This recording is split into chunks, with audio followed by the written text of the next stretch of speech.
ஹரி ஓம் ஸ்ரீ குருபியோ நமக. குரு வாழ்க, குருவே துணை. ஓம் ஸ்ரீ ஹயக்ரீவர் ஜோதிட பயிற்சி வித்யாபீடம் அவனோட ஆச்சாரியர் சந்திரசேகர். யாருடைய ஜாதகத்தில் கும்பத்தில் சந்திரன் இருக்கும், அந்த ஜாதகருக்கு வரக்கூடிய இந்த ராகு பயிற்சி சற்று பாதிப்புகளை கொடுக்கும். அதாவது 2025 ஏப்ரல் மாதம் வரக்கூடிய ராகுட பயிற்சியானது கும்பத்தில் யாருக்கு சந்திரன் இருக்கோ அவங்களுக்கு பார்த்துட்டிங்கன்னா இருக்குன்னு நம்ம சொல்லியிருக்கோம். படிக்கக்கூடிய மாணவர்கள் மாணவி இருந்தால் படிப்புடைய தன்மைகள் பாதிக்குன்னு சொல்லியிருக்கோம். அது போக பார்த்துட்டிங்கன்னா ஜாதகருக்கு சற்று கடுமையான ஒரு மனக்குழப்பத்தை ஏற்படுத்தி கொடுக்கும். மைண்ட் ஆசிலேஷனை கொடுக்க ஆரம்பிக்கும். தாயாருக்கோ மனக்குழப்பங்களை அதிகப்படுத்தி கொடுக்கும். ஜாதகரையோ அல்லது தாயாரையோ உடம்பு சார்ந்த விஷயங்களையும் சற்று தொந்தரவு பண்ண ஆரம்பிக்கும்.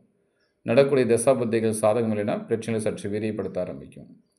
இந்த காலகட்டங்களில் பில்லி சூனியம், மாய மந்திரம், எந்திரம் இந்த மாதிரி பயத்தையும் கொடுக்க ஆரம்பிக்கும். அப்போ யாருடைய ஜாதகத்தில் சந்திரன் ராகுட கிரகச்சேர்க்கை இருக்கோ ப்ளஸ் சந்திரனுடைய கிரகச்சேர்க்கை இருக்கோ கும்பத்தில் சந்திரனுக்கு எது ஒன்றா இருந்தால் சரி, அல்லது சந்திரனோட கிரகச்சேர்க்கை ஒன்றா இருந்தால் சரி, அதன் மேலே இப்போ ராகு வரப்போகிறாரு.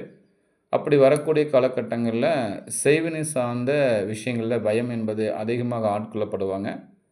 அந்த பயத்தை அதிகரிக்கும். நடக்கக்கூடிய தசாபுத்திகள் இல்லைன்னா செய்வினையாலையும் பாதிக்கப்படுவாங்க. அப்போ இந்த காலகட்டங்களில் தனக்கு யாராவது எதிரி இருந்தாங்கன்னா இந்த மாதிரி கிரகச்சேர்க்கை நபர்கள் எதிரி இடத்துல நீங்கள் தேவையில்லாமல் பிரச்சனைகளை வளர்த்தக்கூடாது. அப்படி பிரச்சனைகளை வளர்த்திங்கன்னா அவங்களுக்கு செய்வினை வைப்பாங்க. அந்த செய்வினையால் அதிகமாக பாதிக்கப்படுவார்கள். அப்போது ஒரு ஜாதகர் செய்வினையால் பாதிக்கப்படணும் அப்படின்னா இந்த சந்திரன் ராகுடைய கிரகச்சேர்க்கையோ அல்லது சந்திரனுடைய கிரகச்சேர்க்கை இல்லாமல் செய்வினையால் பாதிக்கப்பட முடியாது.